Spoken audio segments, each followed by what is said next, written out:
आपने परिवर्तित बजट 2024-25 पर मुझे बोलने के लिए समय दिया है, मैं आपका आभारी हूं। सभापति महोदय, मैं कल से बराबर इस बहस को सुन रहा हूं और मुझे बड़ा दुख हुआ है, मुझे बड़ा अफसोस हुआ है कि हमारा बजट पेश हुआ, पूरे राजस्थान की जनता आस लगाए बैठी थी कि हमारे लिए बजट आएगा। बजट आया, बजट पे बहस शुरू हुई, लेकिन मैं कहना चाहता हूं कि बजट का बहस का जो स्तर है वो स्तर सही नहीं है। पूरा राजस्थान, आप चुप रहिए महाराज,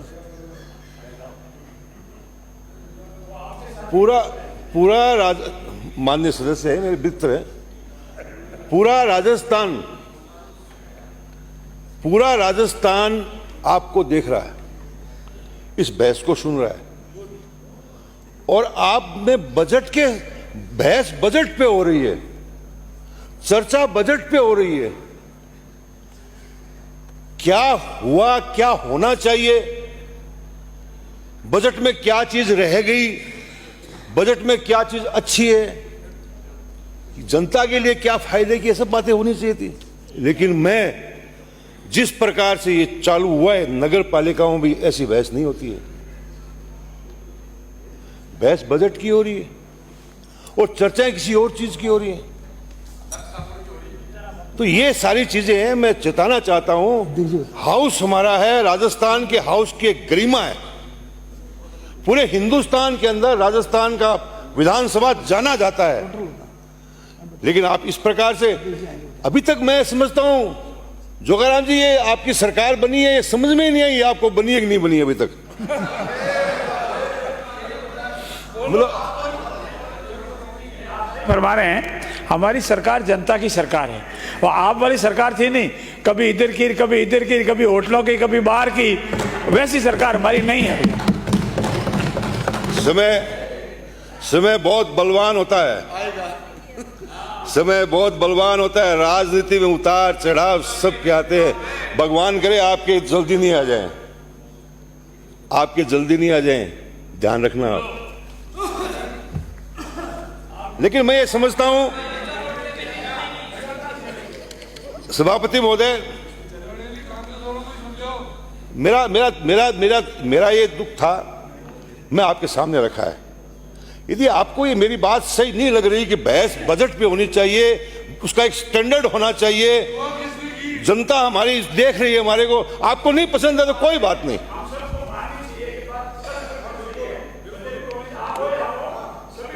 करें, बिल्कुल सही फरमा रहे हैं। बस सभापति महोदय, मैं बैठा बैठा ये महसूस कर रहा था कि यदि राज्यपाल का अभिभाषण होता, राज्यपाल महोदय का, तो जो बातें अब जो हो रही हैं, राजनीतिक बातें, जो बजट के अलावा बातें हो रही हैं, वो सारी बातें उसके अंदर आ जाती। लेकिन पता नहीं किस सलाहकार के सलाह में आकर के आपने जो राज्यपाल महोदय का अभिभाषण नहीं कराया। आप कराते तो राजस्थान की जनता को इसका लाभ मिलता। राज्यपाल का भाषण तो नहीं कराया, लेकिन मैं लंबे समय से काम कर रहा हूं और केंद्र से पहले बजट पेश करना कर सकते हैं, हमारा अधिकार है। लेकिन अच्छा होता, आपके लिए अच्छा होता, प्रदेश के लिए अच्छा होता, हम सब के लिए अच्छा होता यदि केंद्र सरकार के बजट के बाद हमारा बजट रखा जाता। आज हमारा शेयर क्या होगा? आज कोई बता सकता है खड़ा होकर के हमारा शेयर क्या होगा? कोई नहीं बता सकता। इसलिए यदि बाद में रखा जाता, हम सब फायदे की बात होती। सभापति महोदय, सरकार ने जो बजट रखा है बहुत लंबा समय लिया, 3 घंटे तक हम बैठे रहे और 3 घंटे तक सुनते रहे। अच्छी बात है, लंबा भाषण पढ़ा आपने, लेकिन भाषण में आपने बजट में रखा क्या? आपने 3,34,000 करोड़ का बजट पेश किया है और राज्य की आमदनी क्या है? 2,64,000। बाकी कहां से आएंगे? 70 लाख करोड़ रुपए आपको, 70,000 करोड़ रुपए आपको कर्ज लेना पड़ेगा। अब आप कर्ज की बात कर रहे थे कि उस सरकार ने डबो दिया, उस सरकार ने डबो दिया, तो ये 70,000 करोड़ रुपए कहां से लेंगे आप? कैसे लेंगे आप? आपने कहीं इसका स्पष्ट उल्लेख किया कि यहां से बजट लेंगे? नहीं किया। मैं कह रहा हूं, आप भी संसद में रहे हुए माननीय सदस्य, मैं भी आपके साथ एमपी रहा हूं। हमारी सालाना आमदनी क्या है? हमारे कर्ज की और आमदनी का रेशो क्या है? ये समझना पड़ेगा। आरबीआई ने नोटिस दे रखा है आपको, राजस्थान को आरबीआई ने नोटिस दे रखा है। ये कब ब्लैक लिस्टेड कर देगा आपको? आपको पता नहीं चलेगा इसका। वाह वाह वाह वाह वाह वाह, क्या बात है, क्या बात है, क्या घोषणाओं का अंबार लगा दिया आपने, घोषणाओं का अंबार लगा दिया। ये घोषणाओं वाली सरकार जानी जाएगी। 1005 घोषणाएं हुई हैं, 1005। एक आपसे निवेदन करूं, कितनी घोषणाएं आपको अच्छी लगती है? घोषणाएं कितनी अच्छी लग रही है आपको? 5, 10%, 20%, 100%, सब पूरी करा। ये बात नहीं, पूरी करने के लिए ही घोषणा है। ईश्वर करे आपको इतनी ताकत मिले कि आप इन घोषणाओं को पूरी कर सको। लेकिन माननीय मंत्री महोदय, आप ये घोषणाएं कैसे पूरी करोगे? कुछ बताओ तो सही। कितना पैसा है आपके पास इन घोषणाओं को पूरा करने के लिए? मात्र 44,000 करोड़ रुपया है। और 44,000 करोड़ रुपए में ये 105 योजनाएं आप घोषणाएं पूरी कर दो तो मैं सैल्यूट करूंगा आपको, लेकिन नहीं होंगी। ये घोषणाएं थोथी साबित होंगी। मैं आज कह रहा हूं आपको, थोथी घोषणा होंगी ये। अरे घोषणाओं का अंबार लगा दिया, पैसा है नहीं आपके पास में, कहां से पूरी करोगे आप? वैसे आपका कसूर नहीं है, आप जुमलेबाजी में माहिर हैं, जुमलाबाजी में माहिर हैं, विश्वास रखते हैं इसमें। आज भी 10 साल हो गए, लोग 15 लाख रुपए का इंतजार कर रहे हैं, अपना खाता अभी भी टंटोल रहे हैं, और आपने भी वही काम शुरू कर दिया।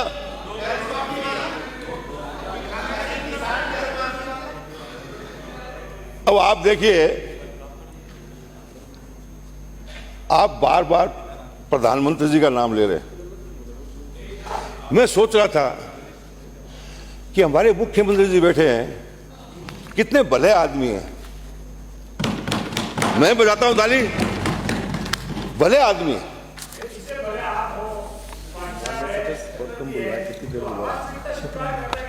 बदल आज दिन तक नहीं आया।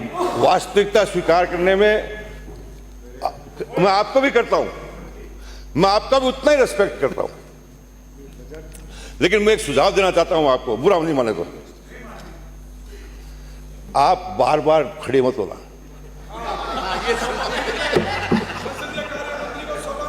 देखिए, मैं हिंदुस्तान की तीनों संस्थाओं में रहा हूं, सदनों में रहा हूं। बीच में बार बार उठना मैं समझता हूं अच्छे पॉलिटिशियन की पहचान नहीं है। और मैं आपको इतना अच्छा मानता हूं, मुझे दुख होता है कि बार बार क्यों खड़े हो रहे हैं। तो मेरा है सुझाव है, मैं इसको पूरा नहीं मत मानना, मेरा मन है, मैंने बोल दिया ऐसा। लेकिन जब बार बार प्रधानमंत्री जी का नाम बोल रहे थे तो बीच में कभी कभी मुख्यमंत्री जी का भी नाम आ रहा था, तो मैं समझ रहा कि कभी कभी दबाव में मुख्यमंत्री जी को भी याद तो किया जा रहा है, याद तो किया जा रहा है। बहुत अच्छी बात की, लेकिन मैं एक बात पूछना चाहता हूं आपसे। पार्लियामेंट का चुनाव हुआ, आपने राजस्थान का नजारा देखा, 11 सीटें आपने हारी, 25 का नारा दिया आपने, हेक्टिक की बात करी, और मोदी जी तो कुट्टी हो गया उसे, मोदी जी कुट्टी हो गए। 25 की बात कही आपने और आपने जो है 11 खो दी। अध्यक्ष महोदय, मैं तो शुरू नहीं किया सभापति महोदय। आपका जो समय है वो समाप्त होने वाला है, 1 मिनट में अपनी बात पूर्ण करें प्लीज। कोई बात नहीं, मैं हमारे नेता है नहीं, मैं इनसे मैं निवेदन करूं, आज वक्ता है 34, भले ही होंगे तो आपको 12 बजे तक बैठना पड़ेगा। मैं मेरी पार्टी की तरफ से बोल रहा हूं, और आप 1 मिनट में, मैं मेरी पार्टी की समझ, ऐसे नहीं हो पाता, ऐसे नहीं हो पाता, ऐसे नहीं, मैं तो बोला ही नहीं कुछ भी। आप समाप्त कर दें, कॉन्क्लूड करते हैं। आप वरिष्ठ मैं ये कह रहा था, प्रधानमंत्री जी कुट्टी हो गए और वो तो आंध्र प्रदेश और बिहार में उलझे हुए हैं। अब आपको खुश रखेंगे कि उनको खुश रखेंगे? आपको खुश रखेंगे तो वो नाराज हो जाएंगे, नाराज हो जाएंगे तो फिर आपका क्या होगा? सर कोई बात नहीं, मैं समय पूर्ण हो चुका है साहब।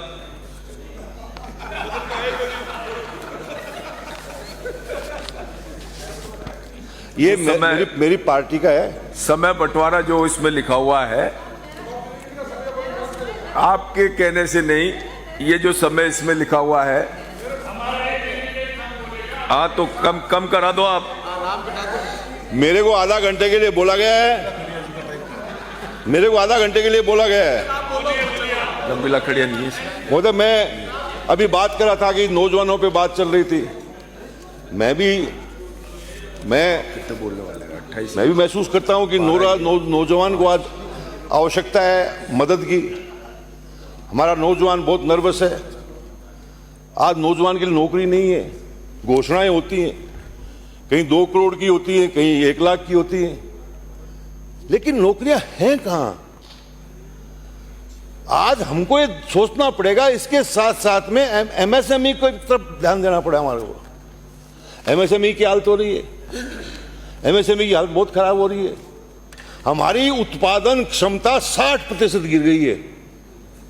बिजली काट रहे हो, 8 घंटे बिजली दे रहे हो, तो कैसे हमारे जो है बड़े बड़े उद्योग धंधे वो जो चमक रहे हैं, छोटे फेल हो रहे हैं। इसके ऊपर ध्यान देना चाहिए, मेरा सुझाव है महोदय। आज मैं हमारे कृषि सेक्टर है, हमारा देश का सबसे बड़ा सेक्टर है। सब कहते हैं किसान किसान किसान, हमारा अन्नदाता है, हमारी रीढ़ की हड्डी है, लेकिन किसान की क्या हालत हो रही है? पिछले 10 साल के अंदर जो किसान की हालत हुई है, हिंदुस्तान कभी माफ नहीं करेगा। हिंदुस्तान का किसान कभी माफ नहीं करेगा। किस प्रकार से सड़कों पे पड़ा रहा, किस प्रकार से उसके साथ उनके लोग जो है शहीद हुए 10 साल के अंदर। और मैं कहना चाहता हूं, चेतावनी देना चाहता हूं, ये फिर शुरू होगा। कल पंजाब के अंदर पूरी भाई की मीटिंग हुई है किसान यूनियन की, और फैसला लिया है उन्होंने पूरे देश में आंदोलन करने का, इसलिए समझ जाइए आप। ये बात कहना चाहता हूं। लेकिन एक बात सुनिए, आप जो है मुख्यमंत्री जी से मिलके भी मैं कहूंगा, हम सब लोग किसान के बेटे, ज्यादातर लोग। आज हमारे पास क्या है? कुछ भी नहीं है, लेकिन हमको सबको इसकी स्टडी तो करनी चाहिए। मेरा सुझाव है कि केरल की स्टडी करनी चाहिए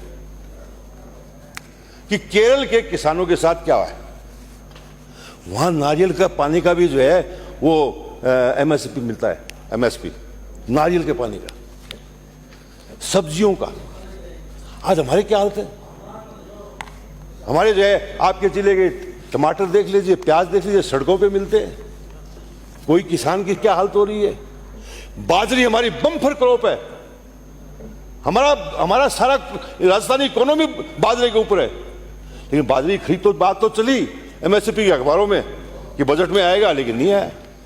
लेकिन विचार करना चाहिए इसके ऊपर विचार करना चाहिए। मैं समझता हूं कि आप जरूर करेंगे।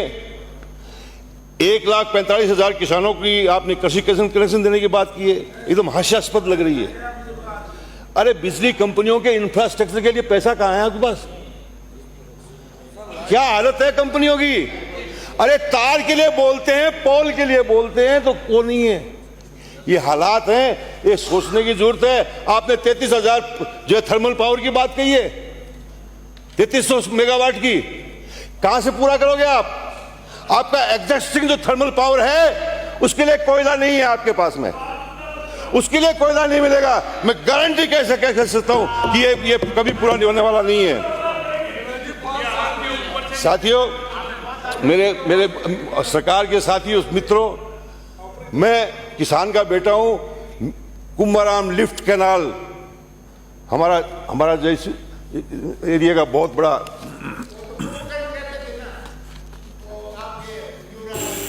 देखिए, आपने जो है साहब आपने जो है कुंभाराम लिफ्ट कैनाल के लिए 200 करोड़ रुपए दिए। उसकी डिग्गियों के इसके लिए मैं धन्यवाद देना चाहता हूं। मेरी मांग थी, मेरी पुरानी मांग है वो, इसलिए कि मैंने 20,000 हेक्टेयर जमीन पिछले 5 सालों के अंदर किसान को जो है 20,000 हेक्टेयर जमीन की नहर बना के दी है। 120 किलोमीटर राजस्थान में कहीं नहीं होगी, लेकिन तारानगर के अंदर 120 किलोमीटर नहर बनाई है। आज जो है, लेकिन मैं कहना चाहता हूं, लेकिन मंत्री जी, पिछले बजट में 100 करोड़ रुपए इसी काम के लिए सैंक्शन हुए थे, एक पैसा भी नहीं लगा। अब नहीं, अभी पिछले बजट में, अब हाँ तो 7-6 महीने तो हुए, 6 महीने तो हो गए। मैं मेरी सरकार की, आपकी सरकार की बात नहीं करता, मैं किसान की बात कर रहा हूं कि किसान के लिए 100 करोड़ रुपए मंजूर हुए, वो एक पैसा नहीं लगा। अब 200 करोड़ रुपए मंजूर हुए। इसलिए मेरा निवेदन है कि आप इसको बहुत सीरियस लेकर के आप जो इस किसान के लिए पैसा खर्च करवाइए। मैं उम्मीद करता हूं आपसे। मैं बहुत दुखी हूं कि 2005 में आपका राज था और हमारी इस कुंभाराम लिफ्ट कैनाल का रकबा काट दिया आपने सिंचित एरिया का। किसानों के पेट पे, नौजवानों के पेट पे लात मारी। मैं धन्यवाद देना चाहता हूं अशोक गहलोत को कि मेरे कहने के ऊपर 20,000 हेक्टेयर जमीन उन्होंने पहले बजट में घोषणा कर दी और उसको पूरे भी कर दिया, और वो पूर्ण होने के ऊपर है। आज सरदार सर, आपके तारानगर, राजगढ़ के किसानों जिनकी सिंचित जमीन का रकबा काट दिया, ये सरदार सर के एमएलए, ये राजगढ़ के एमएलए, ये दोनों मेरे मतदाता है। इन दोनों का काम मेरे विधानसभा क्षेत्र में है। आज सरदार सर तारानगर, राजगढ़ के गांव किसानों की जमीन कट गई। तारानगर के वोटर बनेंगे, तारानगर के वोटर बनेंगे तभी हम एमएलए बन सकते हैं वहां से। इसलिए मैं सरकार से मांग करता हूं कि 20,000 हेक्टेयर रकबा पिछली सरकार ने जो है सिंचित किया। यदि आप किसानों के सच्चे साथी हो तो 20,000 की घोषणा करवा दो यहां पर, और 20,000 की और घोषणा करवा दो। और मैं मांग करता हूं, बिराजन साहब, अब देखिए, देखो एक बात मैं कहना नहीं छोड़ूंगा, चाहे मुझे कितना ही कहना पड़े। बिजली पानी की हालात बहुत बुरे हैं। इतना बुरा हाल है, पिछले 2 महीने के